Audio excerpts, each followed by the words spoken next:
தாம்பரம் குரோம்பேட்டை ராதாநகர் சுரங்கப்பாதை பல்லாவரம் தொகுதிக்கு உட்பட்ட இந்த சுரங்கப்பாதை 2019 வேகம் எடுத்தது.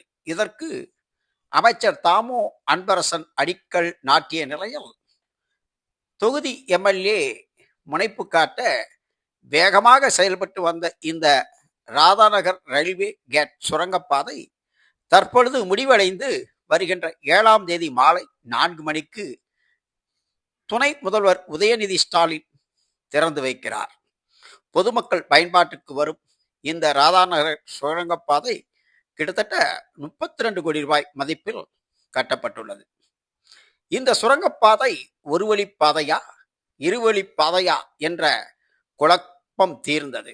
தற்பொழுது ஒரு வழிப்பாதை அல்ல இருவழிப்பாதை என தீர்மானிக்கப்பட்டு அதற்கான அனுமதியும் வழங்கப்பட்டுள்ளது.